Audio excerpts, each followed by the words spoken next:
So dear students, मैं Kapil Sharma, physics faculty प्रज्ञा academy Gangapur city. आप सभी का एक बार फिर से हमारे ऑनलाइन यूट्यूब चैनल प्रज्ञा एकेडमी गंगापुर सिटी पर हार्दिक स्वागत करता हूं।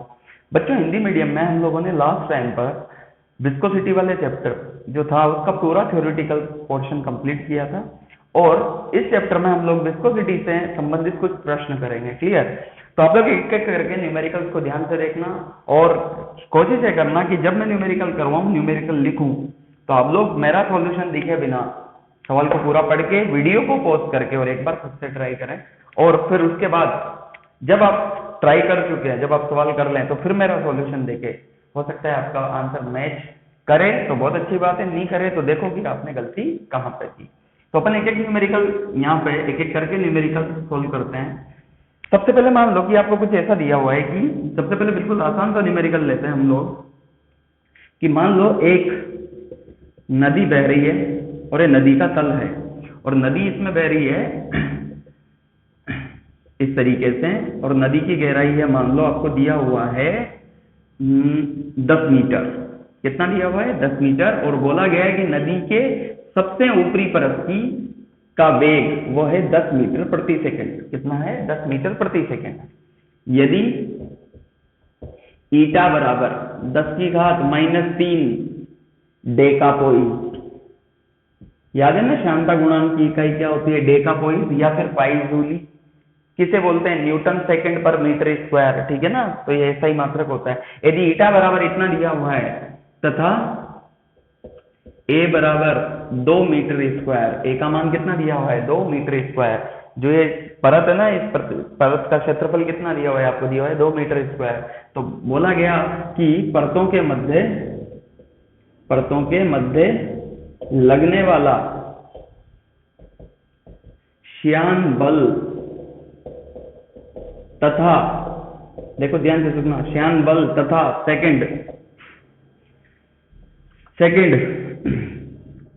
स्पर्श रेखीय प्रतिबल,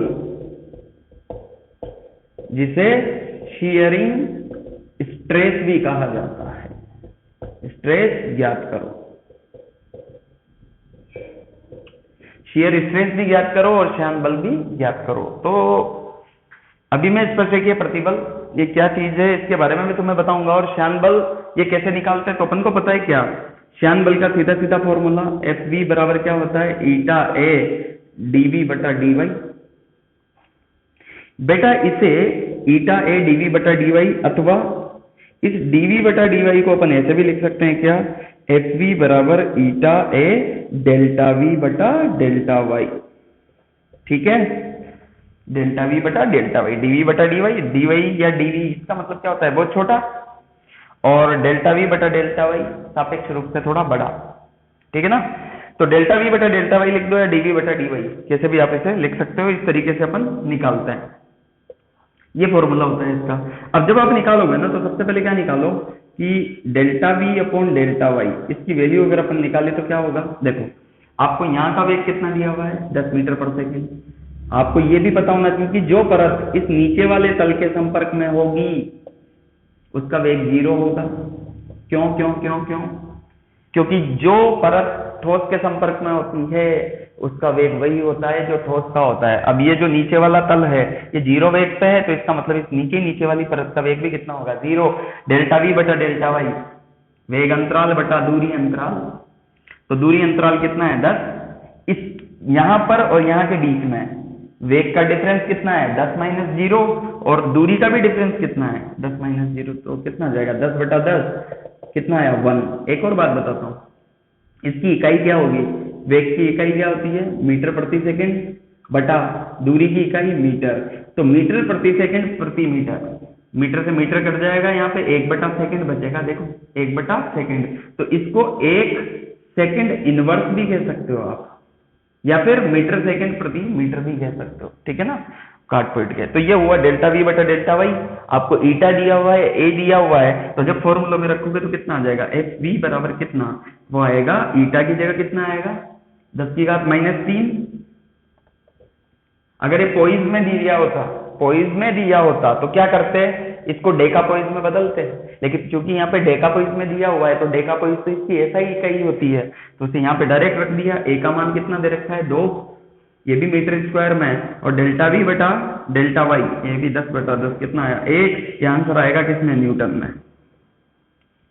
ये तो हुआ आपके पहले सवाल का आंसर, देख लो इसे ध्यान से। ये तो निकला बल, आपको पता हो तो स्पर्शरेखीय प्रतिबल, स्पर्शरेखीय प्रतिबल इसे कैसे निकालते हैं ध्यान से देखना।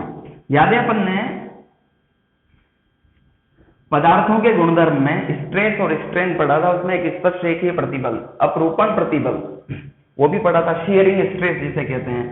तो जैसे ये परत है, इस परत पर मान लो इधर Fv लग रहा है, क्या लग रहा है Fv, श्यान बल नीचे की परत की वजह से विरोध कर रही है, तो Fv इधर लग रहा है। तो आपको पता है ना कि स्पर्श रेखीय बल बटा क्षेत्रफल वो क्या होता है, स्पर्श रेखीय प्रतिबल।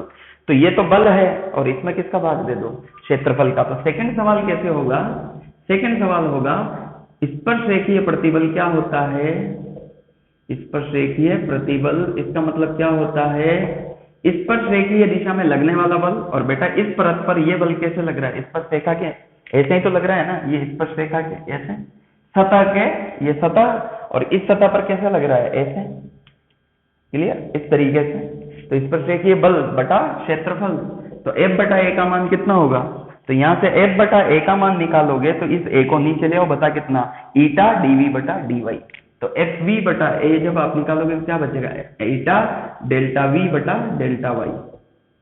तो यहाँ से कितना आ जाएगा, ईटा मतलब 10⁻³ इंटू 1, क्योंकि ये 2 कहाँ चला जाएगा नीचे, सिंपल। तो ये जो Fv बटा A का मान होता है ना, इकाई लंबाई पर, इकाई क्षेत्रफल पर लगने वाला बल, सॉरी इकाई क्षेत्रफल पर लगने वाला बल क्या कहलाता है, प्रतिबल।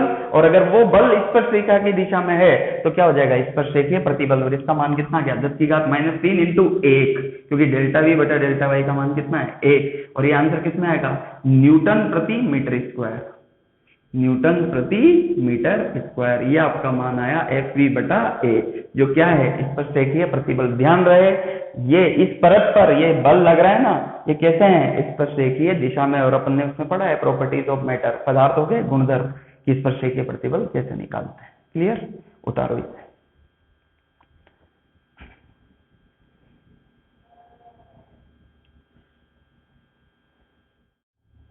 चलो एक सवाल करते हैं अपन। मान लो एक सवाल दिया हुआ है कैसा कि ये 2 सतह है और इनके बीच में कोई लिक्विड भरा हुआ है, ठीक है, ये दोनों दृढ़ सतह है और इनके बीच में लिक्विड भरा हुआ है ऐसे, ठीक है। और यहां पर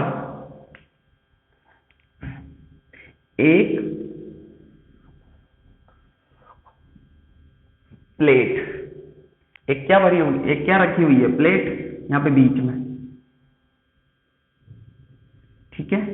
ये प्लेट देखो, प्लेट ऐसे है ये यूं, जिसमें ऊपर का ये वाला भाग और नीचे का ये वाला भाग, और ये आपको ये दिखाई दे रहा है आगे से, कौन सा, ये वाली जो मोटाई है ना, ये दिखाई दे रही है आपको आगे से। तो ये प्लेट ऐसे ऐसे अंदर है 3D में, ठीक है, मतलब इस तरीके की प्लेटें होती ना,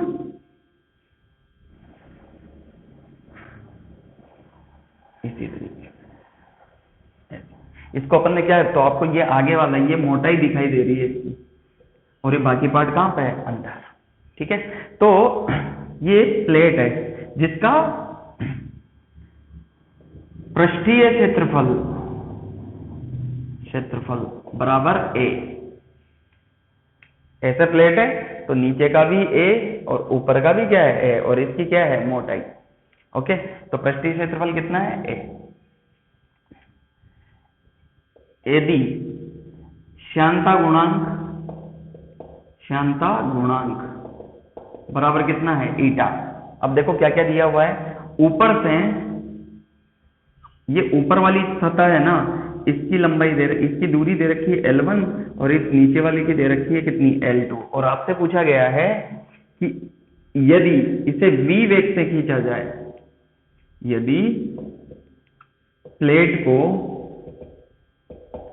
v वेग से खींचा जाए तब आवश्यक बाह्य बल ज्ञात कीजिए। ठीक है, ये सवाल है। अब इसका सॉल्यूशन देखो कैसे करोगे। बेटा एक बात बताना ध्यान से, अगर मान लो हम इसे नियत v वेग से खींचना चाह रहे हैं, है ना, तो जब आप इसे खींचोगे तो ये जो ऊपरी सतह पर जो द्रव की परत ऊपरी सतह के साथ चिपकेगी वो तो v वेग से आएगी आगे, लेकिन उस परत पर उसके ऊपर वाली परत श्यान बल लगाएगी किधर, पीछे। और ऐसे ही नीचे से एक परत चिपक जाएगी, भाई इसके नीचे वाले जो सतह है उससे एक परत नीचे चिपक जाएगी और उस परत पर उसके नीचे वाली परत श्यान बल लगाएगी किधर, पीछे के। प्लेट को कहां पर खींच रहे हो, आगे। इसका मतलब इस प्लेट पर इधर भी श्यान बल लगेगा कितना, Fv1, और इधर भी श्यान बल लगेगा कितना, Fv2। और आगे से कितने से खींच रहे हो, 20 से। तो Fv1 और Fv2 इतना बल यदि आप आगे लगाओगे तभी तो भाई आगे का बल बराबर पीछे का बल, तो जितना आगे का होगा उतना पीछे का होगा, तभी तो नियत वेग v से कहां जाएगी, आगे। तो आवश्यक बल F बराबर क्या होना चाहिए, viscous force 1 plus viscous force 2।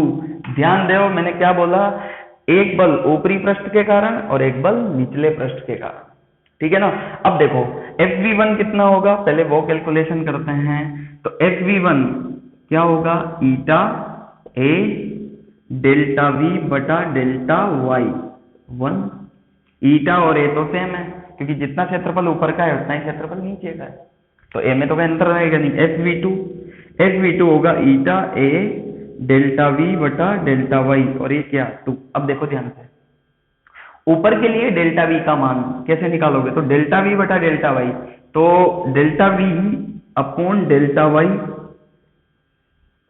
1, ये क्या होगा, देखो ऊपर से यहाँ की वेलोसिटी कितनी है 0, और यहाँ की वेलोसिटी कितनी है v, ये ऊपरी सतह की, इसके बीच में दूरी कितनी है L1, तो डेल्टा y का मान तो कितना हो गया L1, और ऐसे ही डेल्टा y2 का मान कितना हो गया L2। तो यहाँ पे डेल्टा v बटा डेल्टा y तो क्या आ जाएगा, देखो इसका वेग 0 और इसका वेग v, तो v2 माइनस v1 भी किसके बराबर हो गया, v के बराबर, और डेल्टा y का मान किसके बराबर हो गया L1 के बराबर, तो क्या लिखोगे v बटा L1। ऐसे ही इसी प्रकार डेल्टा v बटा डेल्टा y 2 का मान भी कितना हो जाएगा, v बटा L2, नीचे से L2 ही तो है, नीचे से कितना हो गया L2, ये नीचे वाला भाग, इसका भी वेग 0 और इसका वेग v, ऐसे यहाँ का वेग v, क्योंकि जो परत इसके साथ है वो तो इसी के साथ जाएगी ना, और उन दोनों के बीच की दूरी L1। ऐसे तो निकालते हैं अपन क्या वेग प्रवणता। तो डेल्टा v बटा डेल्टा y2, तो v बटा L2। जब ये मान आ जाएगा तो f बराबर इस वैल्यू को यहाँ पे रख दो, f बराबर ईटा a v बटा L1 plus eta a v बटा L2, कॉमन ले लो, तो f बराबर कितना जाएगा, ईटा a v बटा L1 प्लस v बटा L2। This is the answer of this question. इस सवाल का आंसर है। ध्यान रहे ऊपर की परत और नीचे की परत दोनों के लिए दो यहाँ पर बल लग रहे हैं, तो ऊपर की वेग प्रवणता ऐसे निकलेगी, जो भी दूरी दी हुई है ऊपर से, और नीचे की वेग प्रवणता ऐसे निकलेगी, और कुल बल कितना होगा Fe1 प्लस Fe2, क्योंकि अपन को नियत वेग v से खींचना है, इसलिए आगे भी उतना ही बल होना चाहिए जितना पीछे लग रहा है। क्लियर, उतारो इस सवाल को।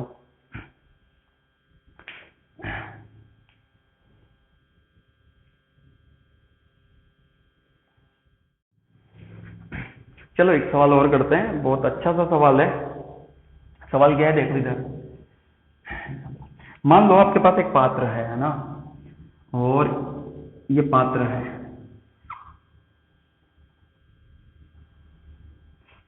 इस तरीके से पात्र दिया हुआ है, और इस पात्र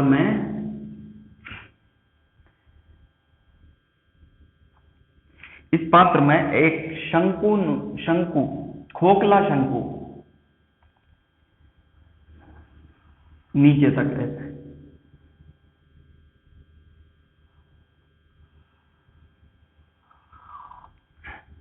ये शंकु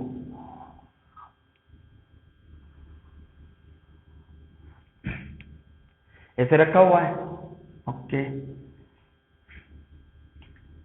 और इस शंकु को हम लोग ओमेगा से घुमा रहे हैं।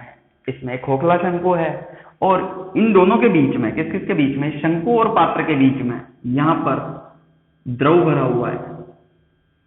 ठीक है, कोई लिक्विड लुब्रिकेशन, याद है ना, लुब्रिकेशन करते हैं चीजों को स्मूथली घुमाने के लिए,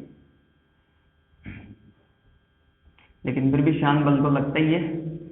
ठीक है, अब इस शंकु को क्या किया, देखो ये पात्र था, काला वाला क्या है पात्र, लाल वाला द्रव, और ये नीला वाला शंकु, खोखला शंकु। इसकी त्रिज्या भी दे रखी है, मान लो कि ये त्रिज्या दे रखी है कितनी, r। इसकी त्रिज्या दे रखी है कितनी, r। ठीक, सवाल ये है, अच्छा अभी तो मैं देखो, मान लो इसे घुमा के ऐसे छोड़ दो तो क्या होगा कि ये जो सतह है ना किसकी, शंकु की, जो किसके संपर्क में है, द्रव के संपर्क में है, तो जो सबसे पास वाली परत है वो तो शंकु के चिपक के घूमने लगेगी, और जो परत चिपकी उसके पास वाली परत, उस पर क्या लगाएगी, घर्षण बल, श्यान बल, और ये थोड़ी देर के बाद रुक जाएगा। ठीक है ना, तो अगर मान लो मुझे नियत ओमेगा को मेंटेन रखना है, ओमेगा से घुमाते रखना है, तो मुझे क्या लगाना पड़ेगा, लगातार बलागुण लगाते रहना पड़ेगा। तो सवाल यही है बेटा, क्या कि यदि ओमेगा को नियत रखने हेतु आवश्यक बल आघूर्ण टो है, तब टो का मान क्या होगा,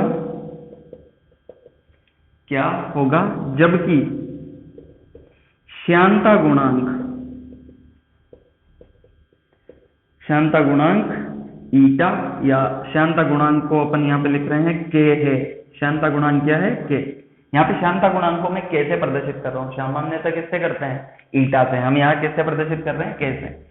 ठीक है, अब देखो और क्या क्या दिया हुआ है, ये ऊपर तक भरा हुआ है, यहाँ तक पूरा है ना, तो ये यहाँ से यहाँ तक की दूरी पूरी, ये नीचे तक है, यहाँ तक की दूरी दे रखी है l, ये त्रिज्या r। और एक और बात, ये जो नीला वाला और ये जो है ना काला वाला, मतलब पात्र और शंकु की जो सतह है, इसके बीच की दूरी, ये दूरी, इन दोनों के बीच की दूरी जिसमें वो द्रव भरा हुआ है, उसकी मोटाई, वो मोटाई दे रखी है कितनी, h। वो मोटाई कितनी दे रखी है, h। ध्यान से देख लेना है इसे, h। ठीक है, h क्या है, वह मोटाई जिसमें क्या भरा हुआ है, द्रव, लुब्रिकेशन। तो आपको टो का मान ज्ञात करना है। ये सवाल आप लोग सीखें, जेई के लिए, एडवांस के लिए काफी इंपॉर्टेंट क्वेश्चन बन सकता है इससे। तो आप लोग इस सवाल को थोड़ा सा ध्यान से देखना। बायोलॉजी वाले अगर इसे ना भी करें तो चलेगा, क्योंकि उनके इस लेवल तक के सवाल नहीं आते, तो नॉर्मली जेई एडवांस की प्रॉब्लम आप मान सकते हो। तो देखो इस सवाल को कैसे करोगे, ध्यान से समझना बेटा। अगर अपन शंकु को ध्यान से देखें तो ये शंकु किससे मिलकर बना हुआ है। अगर मैं शंकु को यहाँ पे डायग्राम बनाऊं तो ये शंकु किससे मिलकर बना हुआ है, तो ये शंकु बना हुआ है अलग अलग प्रकार की त्रिज्याओं से। ध्यान से सुना, जैसे मान लो यहाँ की त्रिज्या कितनी है, r। इसके नीचे यदि मैं कुछ एक वलय लूं तो और छोटी त्रिज्या का, ये तो r, ये और छोटी त्रिज्या, और लूं तो और छोटी त्रिज्या, और लूं तो और छोटी त्रिज्या, और लूं तो और छोटी त्रिज्या। तो इसका मतलब अलग अलग वलय से मिलकर बना हुआ है, उन वलय की त्रिज्या भी क्या है, अलग अलग। ओके, तो अपन क्या करते हैं, शंकु को पहले तोड़ते हैं, किसमें, छोटी छोटी वलय में। तो मैंने सबसे पहले क्या किया, यहां से यहां तक की लंबाई कितनी है, l। तो l लंबाई में बहुत सारी वलय हो सकती है, तो हमने क्या किया कि यहां से, नीचे से, इस जगह से छोटे l पर जाकर, किस पर, छोटे l पर जाकर, टोटल तो बड़ा l है, तो यहां पर जाकर एक l लंबाई, इसकी dl लंबाई की, कितनी लंबाई की, dl लंबाई की,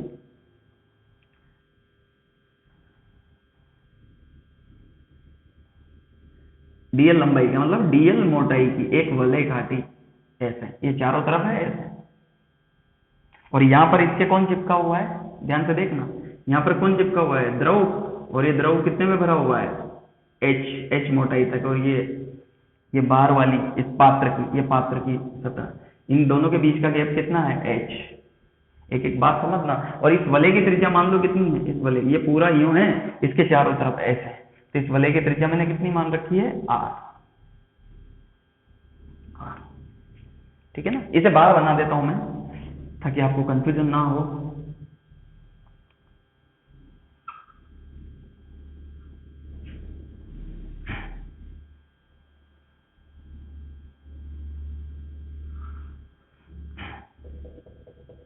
डीएल मोटाई की कितनी, एल पर जाकर कितने मोटाई की, डीएल मोटाई की एक वलय काट दी, डीएल, ठीक है ना।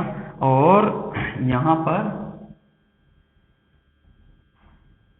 ये आर, और ये भी ओमेगा से घूम रही है, कितने से घूम रही है, ओमेगा से, ठीक है, ओके। अब एक बात और समझो कि ये, और मान लो ये कोण कितना है, थीटा, ये कोण कितना है, थीटा, वो क्या काम आएगा वो आगे की बात है। अच्छा, अधिकतम त्रिज्या, ये तो इसकी त्रिज्या तो अपन ने कितना माना, छोटा आर, अधिकतम त्रिज्या कितनी हो सकती है, बड़ा आर, ये थीटा तो ये भी थीटा हो जाएगा, ठीक है ना, ओके। इन दोनों के बीच का गैप कितना है, h, ठीक है। अब एक बात बताओ, अगर ये वलय ओमेगा से घूम रही है तो यहां से r पर जाकर इसका स्पर्शरेखीय वेग, अगर कोई भी चीज घूमती है तो उसका स्पर्शरेखीय वेग क्या होता है, r ओमेगा, तो इसका स्पर्शरेखीय वेग कितना होगा, r ओमेगा, स्पर्शरेखीय वेग कितना होगा, r ओमेगा। देखो यहां से ये r ओमेगा, और यहां पर ये द्रव भरा हुआ है, ये द्रव, ये दूरी कितनी है, h, तो अगर मुझे डेल्टा वी बटा डी वी बटा डी टी डी वाई का मान निकालना है, तो डीवी मतलब v2 माइनस v1, इसका तो कितना आर ओमेगा, और इसका कितना 0, क्योंकि देखो इस द्रव की सतह जो इसके संपर्क में होते से चिपक गई होगी किससे, इस वलय से, जो अपन ने वलय काटी है उससे चिपक गई होगी, तो इन दोनों के बीच में वेग प्रवणता निकालने के लिए इसका वेग पता होना चाहिए और इसका, क्योंकि ये तो स्थिर है, ये वाली तो, ये पात्र की सतह तो स्थिर है, इसका वेग तो कितना हो गया 0, और इसका v बराबर आर ओमेगा, तो dv बटा dy मतलब आर ओमेगा बटा दोनों के बीच की दूरी, dy तो h ही हो गया ना, तो ये dv बटा dy का मान कितना आ गया बेटा, आर ओमेगा बटा h, पहली कैलकुलेशन ये। तो अब यहां से लगने वाला श्यान बल निकल जाएगा, लगने वाला श्यान बल, तो अल्पांश वलय पर श्यान बल DFV, तो DFV का मान कितना होगा, DFV होगा, क्या होता है, ईटा A dV बटा dy, तो ईटा की जगह कितना आ जाएगा, k, क्योंकि अपन ने श्यानता गुणांक कितना माना, k, तो k A dV बटा dy का मान r ओमेगा बटा h।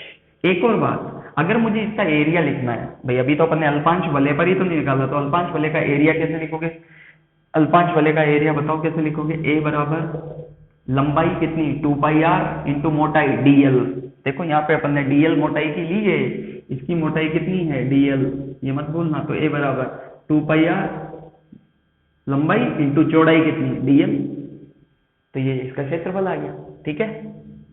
याद है यहाँ पे क्षेत्रफल में अपन कौन लेते हैं, क्षेत्रफल जो संपर्क, जो द्रव के संपर्क में है, तो इसका कितना क्षेत्रफल द्रव के संपर्क में है, तो मोटाई का जो क्षेत्रफल, तो इसकी टोटल कितने तक घूम रहा है, ऐसे।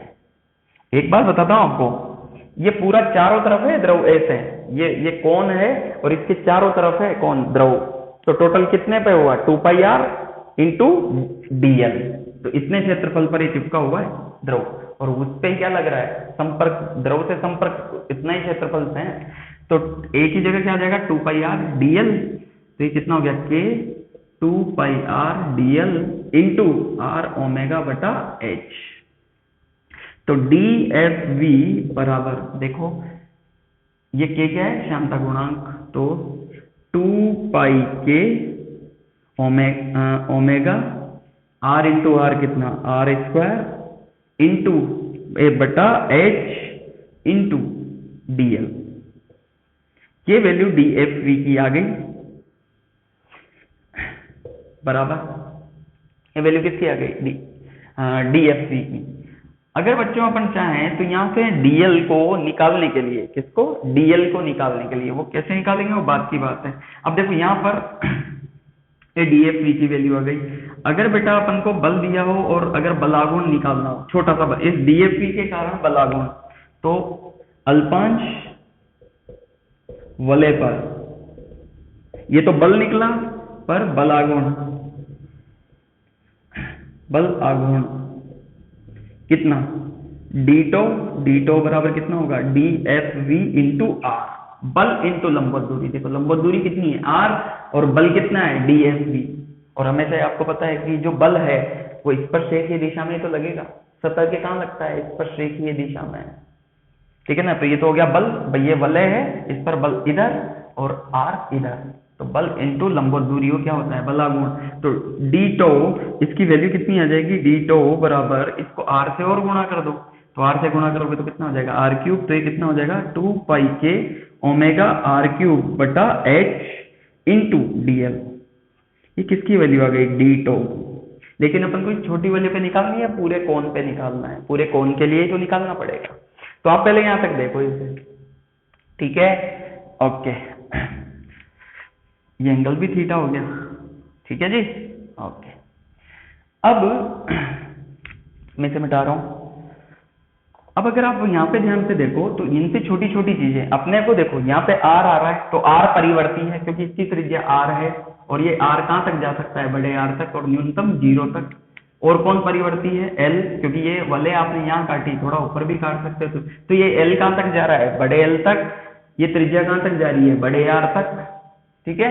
तो इस डीएल को, अब क्योंकि यहाँ पे आर आ रहा है, यहाँ पे क्या आ रहा है, आर, तो अगर ये आर है ना, इसको आर परिवर्ती है, तो इस परिवर्ती करने के लिए इस आर का समाकलन अपने को आर के रेस्पेक्ट में तो करना होगा। तो इस डीएल को डीआर के रूप में चेंज करें, तो कैसे करें वो देखो आप। तो उसके लिए अपन ने क्या किया, अगर अपन ध्यान से देखें तो ये त्रिभुज बन रहा है, ये त्रिभुज कौन सा, कि ये वलय है, कौन सी, वो जो अपन ने काटी थी वो वलय, ये वाली, इसकी त्रिज्या कितनी है, आर, छोटा आर, मतलब ये भी छोटा आर, ये एंगल कितना, थीटा। तो यहां से अपन क्या लिख सकते हैं, साइन थीटा बराबर, साइन थीटा बराबर क्या लिख सकते हैं, ये दूरी कितनी है, छोटा एल, तो यहां से क्या लिख सकते हैं, साइन थीटा बराबर, ये तो डीएल ही है, ये तो नगण्य दूरी है, ये तो डीएल है, तो यहां से क्या लिख सकते हो, ये दूरी तो कितनी हो गई, आर, और ये कितना है, कर्ण, एल। तो इस त्रिभुज में साइन थीटा बराबर लंब बटा कर्ण, तो लंब कितना, आर, और कर्ण कितना, एल। तो यहां से एल बराबर, एल साइन थीटा बराबर कितना आ गया, आर, एल साइन थीटा बराबर कितना आ गया, आर। अब देखो ऐसा क्यों किया, यहाँ पे एल और आर में संबंध आ गया, तो इस एल को अपन रिप्लेस करके किससे रिप्लेस कर सकते हैं, आर से। तो अगर अपन यहाँ से देखें तो या तो देखो एल के अनुसार आर परिवर्तित हो रहा है, एल के अनुसार आर परिवर्तित कैसे, जैसे मान लो आप इस एल को बढ़ा दो, इस एल को बढ़ा दो तो आर बढ़ जाएगा, और बड़े एल पर ये आर किसके बराबर हो गया, बड़े आर के बराबर। तो एल के अनुसार आर परिवर्तित हो रहा है, तो अपन इसका अवकलन कर दे किसके रेस्पेक्ट में, आर के रेस्पेक्ट में। तो एल का अवकलन आर के सापेक्ष करने पर, तो एल का अवकलन आर के सापेक्ष करोगे तो एल का अवकलन आर के सापेक्ष कितना होगा, डीएल बटा डीआर। साइन थीटा तो नहीं है, क्योंकि देखो थीटा तो नहीं है, थीटा थोड़ी बदल रहा है, ये थीटा, ये भी थीटा, थीटा कोण तो नहीं है, साइन थीटा बराबर आर का अवकलन आर के सापेक्ष आर, तो कितना हो गया, डीएल साइन थीटा बराबर कितना, डीआर। तो यहां से डीएल बराबर कितना आया, डीआर अपॉन साइन थीटा। इस इक्वेशन को ध्यान से देख लो आप लोग, इस इक्वेशन को क्या कर लो, ध्यान से देख लो। एक और चीज, इस त्रिभुज में देखो आप, इस त्रिभुज में, ये तो आर के बराबर है ना, इस त्रिभुज में देखोगे तो साइन थीटा की वैल्यू एक और देख सकते हो, यहाँ से साइन थीटा बराबर एक और क्या लिख सकते, देखो इस त्रिभुज से, इस छोटी वाली वलय से तो छोटा आर एल, छोटा आर छोटा एल, और इस बड़े त्रिभुज से, इस वाले से क्या लिख दोगे, साइन थीटा बराबर आर बटा बड़ा एल। तो यहाँ से साइन थीटा की जगह भी क्या लिख सकते हैं, आर बटा बड़ा एल। तो यहाँ से डीएल बराबर कितना आ गया, डीआर अपॉन आर बटा एल करोगे तो एल ऊपर चल जाएगा और आर नीचे आ जाएगा। तो डीएल की जगह क्या लिख सकते हैं, एल डी आर बटा छोटा आर। तो यहाँ से डी टो की वैल्यू कितनी आई, डी टो बराबर 2 पाई के ओमेगा आर क्यूब बटा एच इंटू डीएल की जगह क्या रख देंगे, एल डी आर बटा छोटा आर।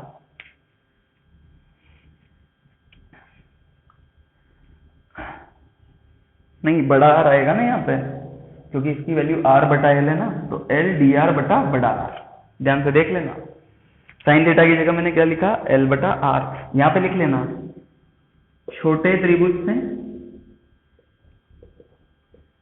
ये वाला छोटी वाले वाला, और ये बड़े त्रिभुज से। बड़ा त्रिभुज मतलब ये बड़ा आर वाला, और छोटा त्रिभुज मतलब छोटे आर वाला। ठीक है ना। तो यहां से कितना आ जाएगा, देखो एल डी आर बटा बड़ा आर, एल डी आर बटा बड़ा आर। अब क्या है, अब तो इसका क्या करना है, समाकलन। तो ये डी टो आ गया, छोटा सा बलागुण किसके लिए, छोटी वलय के लिए। अगर मुझे पूरे कोण के लिए निकालना है, तो पूरे कोण के लिए निकालना है तो मुझे पूरे का क्या करना पड़ेगा, समाकलन। तो वो संपूर्ण इसका यदि मैं समाकलन कर दूं, किसका, दोनों तरफ का, तो दोनों तरफ का समाकलन कर दो। तो दोनों तरफ का जब बेटा समाकलन करोगे तो इसकी लिमिट ये आर कहां से कहां तक परिवर्तित हो रहा है, 0 से लेके आर तक। बस यही इसका आंसर है। तो डी टो का समाकलन कितना आ जाएगा, टो, यहाँ पे जगह कम है अपने पास तो इसको थोड़ा सा ध्यान से देखना। डी टो का समाकलन कितना होगा, टो इस पद के बाद है, टो बराबर देखो 2 पाई के ओमेगा, और एच तो ये बाहर आ जाएंगे, एल भी बाहर आ जाएगा, और ये बड़ा आर भी बाहर आ जाएगा। तो सब नियत है। आर क्यूब का समाकलन आर की पावर 4 बटा 4, और लिमिट 0 से आर तक। तो देखना 2 पाई के ओमेगा एच, ये बड़ा आर, एल, और आर क्यूब का समाकलन कितना होगा, आर की पावर 4 बटा 4, लिमिट 0 से आर तक। अब लिमिट रख दो, ऊपर वाली लिमिट माइनस नीचे वाली लिमिट, और ये आपके सवाल का क्या हो गया, आंसर। ठीक है। चलो एक सवाल और करते हैं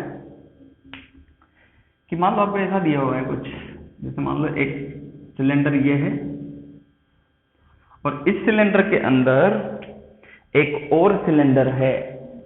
इस सिलेंडर के अंदर कौन है, एक और सिलेंडर, ऐसे।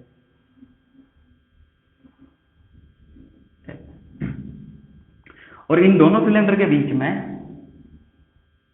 सिलेंडर मतलब बेलनों के बीच में द्रव भरा हुआ है। ठीक है जी, क्या भरा हुआ है, द्रव। इनकी अक्ष है कॉमन अक्ष, और अभी चलो कुछ नहीं, ये दिया हुआ है। जो ये बाहर वाला सिलेंडर है ना, इसकी त्रिज्या है, बड़े वाले की त्रिज्या है R1, और छोटे वाले की त्रिज्या है R2। R1 क्या है, बड़े वाले की त्रिज्या, बड़े वाले की त्रिज्या, और R2 छोटे वाले की, छोटे की त्रिज्या। R2 क्या है, छोटे की त्रिज्या। आप लोगों को दिख रहा है, हाँ थोड़ा दिख रहा है। तो R1 बड़े वाले की त्रिज्या, और R2 छोटे वाले की त्रिज्या, है ना। अब सवाल ये है, यदि छोटे वाले बेलन को नियत कोणीय वेग ओमेगा से घुमाने हेतु आवश्यक बल आघूर्ण टॉ है, तब ईटा श्यानता गुणांक ज्ञात करो। श्यानता गुणांक का मान क्या करोगे, ज्ञात करो। और मान लो कि ये सिलेंडर की लंबाई है, दोनों की लंबाई सेम ही होगी। बेटा इस लाइन का मतलब क्या है कि नियत वेग ओमेगा से घुमाने के लिए, एक बात समझो, अगर अपन अंदर वाले को ऐसे घुमा दें, एक बार छोड़ दें तो रुक जाएगा थोड़ी देर बाद। क्यों, किसके कारण, श्यान बल के कारण, क्योंकि द्रव इसके संपर्क में है और द्रव इसके संपर्क में है, तो क्या लगाएगा, श्यान बल, और ये रुक जाएगा।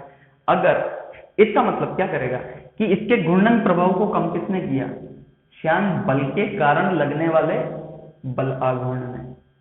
क्योंकि ये अगर ऐसे घूम रहा है तो ये श्यान बल बलाघूर्ण इस प्रकार लगा रहा है कि इसके ओमेगा को कम कर दे, क्योंकि ओमेगा को घटाता बढ़ाता कौन है, बलाघूर्ण। जैसे v को बढ़ाता घटाता कौन है, बल, ऐसे ओमेगा को घटाता बढ़ाता कौन है, बलाघूर्ण। तो वो बलाघूर्ण इसके ओमेगा जो है उस ओमेगा का क्या कर रहा है, विरोध, कौन, श्यान बल। तो अगर अपन को इसके ओमेगा को मेंटेन रखना है, नियत रखना है, तो जितना बल आघूर्ण ये श्यान बल लगा रहा है उतना ही बलागुण अपन को बाहर से लगाना पड़ेगा। तो वही बोला हुआ है कि ओमेगा से घुमाने के लिए आवश्यक बलागुण कितना है, कितना है, टो है। तब ईटा का मान क्या होगा? तो जो बलागुण श्यान बल के कारण लग रहा है उतना ही बलागुण हमें बाहर से लगाना पड़ेगा। तो मतलब किसी को भी निकाल लें, एक ही बात है, ठीक है। और इस पर कुल बलागुण कितना लग रहा है? 0, तभी तो ओमेगा नहीं आते, ठीक है ना। कुल बलागुण 0 है, टो किसने लगाया? अपन ने। और श्यान बल वाले का भी कितना लग रहा है? श्यान बल के कारण भी कितना लग रहा है? टो। तो आपका वाला यदि ऊपर है तो इसका वाला कहाँ होगा? नीचे। ये एक्सियल वेक्टर से कौन? टो, बलागुण वगैरह घूर्णन में आने वाले वेक्टर क्या कहलाते हैं? एक्सियल वेक्टर, ठीक है ना, ऐसे यूं। तो अगर मान लो कि ओमेगा की दिशा ऊपर है तो बलागुण कितना लग रहा है? नीचे, तभी तो विरोध होगा। क्लियर? मतलब ओमेगा टो के कारण कौन आता है? अल्फा, और अल्फा ही तो विरोध करता है। तो अगर मान लो क्या कि आपका बलागुण ऊपर लग रहा है तो किसका बलागुण नीचे लग रहा होगा? श्यान बल के कारण जो बलागुण है क्या लग रहा होगा? नीचे। क्लियर बात? ये ओवरऑल बल। तो लेकिन कुल बलागुण इस पर कितना है? 0, तभी तो ओमेगा क्या है? नहीं है, ठीक है, ओके। और अपन कितना लगा रखे हैं? लगा रखा है अपन ने बाहर से। तो अब देखो उसका मान अपन को निकालना है। तो जब आप बात करोगे ना तो मान लो कि हमें निकालना है, तो इसको निकालने के लिए सबसे पहले हमें एफ निकालना पड़ेगा। एफ जो हम लगा रहे हैं, और हम किसके बराबर लगा रहे हैं? श्यान बल के बराबर ही तो बाहर से बल लग रहा होगा। तो अल्टीमेटली अपन श्यान बल ही तो निकाल रहे हैं, क्योंकि हमारे द्वारा लगाया गया बल भी तो इसके बराबर ही होगा। तो हमारे द्वारा लगाया गया बलागुण भी द्रव द्वारा लगाए गए बलागुण के बराबर ही होगा। तो एफ भी बराबर क्या होता है? ईटा ए डीवी बटा डीवाई। अब डीवी बटा डीवाई, तो ध्यान से देखो, ये घूमने वाली चीज है, और घूमने वाली चीज में घूम कौन रहा है? अंदर वाला। अंदर वाले का जो स्पर्शरेखीय वेग होगा वो कितना होगा? v बराबर आर ओमेगा। और इस बाहर वाले का कितना है? 0। तो इसका आर ओमेगा और इसका 0, तो डीवी तो कितना हो गया? DV R omega minus 0। तो आर ओमेगा या R2 ओमेगा? R2 ओमेगा, क्योंकि छोटा वाला घूम रहा है, तो R2 ओमेगा। तो एफ वी जब लिखोगे ना कितना है? ईटा ए R2 ओमेगा माइनस 0 बटा dy की वैल्यू, इन दोनों के बीच की दूरी कितनी हो जाएगी? R1 माइनस R2, दोनों के बीच की दूरी R1, ये बड़ा R2 R1 लिया ना, तो ये R2 हो जाएगा। लो R2, तो कितना हो जाएगा? R1 माइनस R2, ठीक है जी। ये लो एफ। और एक ही जगह क्या लिखोगे? देखो कितने एरिया पर लग रहा है? संपर्क क्षेत्र कितना है? तो 2 पाई आर इंटू एल। 2 पाई आर पूरा वृत्ताकार है, बेलना जैसे बेलन, तो 2 पाई आर इंटू कितनी लंबाई तक? एल। तो 2 पाई आर इंटू एल, ये पूरा संपर्क क्षेत्रफल आएगा। तो एफ वी बराबर कितना आ गया? ईटा 2 पाई आर, और आर की जगह क्या आएगा? R2, क्योंकि छोटा वाला ही R2 इंटू लंबाई L into R2 omega upon R1 minus R2, this is force. और बलागुण टो बराबर कितना होता है बेटा? एफ वी इंटू लंबत दूरी, और लंबत दूरी कितनी होगी? R2 के बराबर, क्योंकि सब कुछ बलागुण इसी पे तो लग रहा होगा मेंटेन रखने, क्योंकि घूम ही रहा है। तो F V into R2, R2 आएगा, तो यहाँ पे R2 एक R2 है, एक R2 है, और एक R2 है, तो R2 का क्यूब। तो ये कितना हो जाएगा टोटल मिला के? 2 पाई ईटा R2 cube L into omega upon R1 minus R2। यहाँ पे ईटा निकाल लो, तो ईटा बराबर कितना आ जाएगा? बस इसको नीचे वाले को टो से गुणा कर दो, तो tau into R1 minus R2 upon 2 pi eta, नहीं 2 pi R2 cube L omega. This is the answer. देखो क्या किया, पहले f निकाला, f के लिए a कैसे लिखा? 2 पाई r into l into d बटा डी वाई। यहाँ का v पता है, v बराबर आर ओमेगा, क्योंकि आपको ओमेगा दिया हुआ है, तो वेग से मतलब है अपने को, तो फॉर्मूले में वेग आता है ना। तो यहाँ का v और यहाँ का 0, दोनों के बीच की दूरी कितनी दे रखी है? dy का मान कितना है? R2 माइनस R1, छोटे वाले की त्रिज्या माइनस बड़े वाले की त्रिज्या, मोटा ही होगा। तो इस तरीके से दो सिलेंड्रिकल सरफेसेस दियो बेलनाकार सतह, तो इस तरीके से अपन निकाल सकते हैं। क्लियर? ये फॉर्मूला भी काफी इंपॉर्टेंट है, ये सवाल आपके आ सकता है, ध्यान रखना है इसे।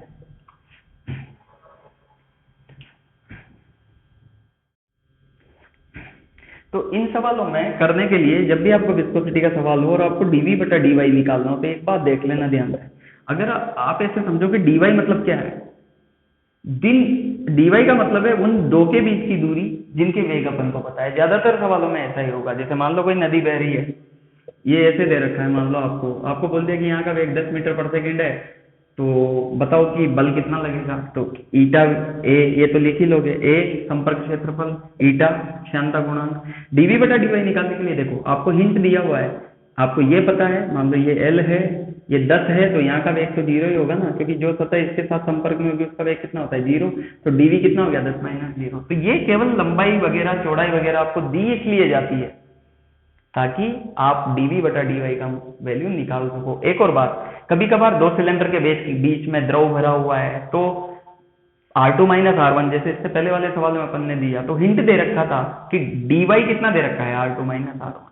तो जहां पे द्रव है ना, वो द्रव की मोटाई सामान्यतः वही dy होती है, और उन दोनों के बीच में ऊपरी ऊपर वाला और नीचे नीचे वाली जो सतह है, जैसे ऊपरी ऊपर और नीचे नीचे वाली जो सतह है, जो सरफेस है, वहां के वेग में अंतराल वो dv के बराबर होता है। एक बार dv बटा dy पता चल जाए तो सामान्यतः हम बल निकाल लेते हैं, और बल पता चल जाए तो घूमने वाली चीजों में बलागुण निकालने के लिए लंबवत दूरी इंटू बल। ठीक है, ये सवाल विस्कोसिटी से संबंधित थे, तो आप लोग इनकी प्रैक्टिस करो। Thank you.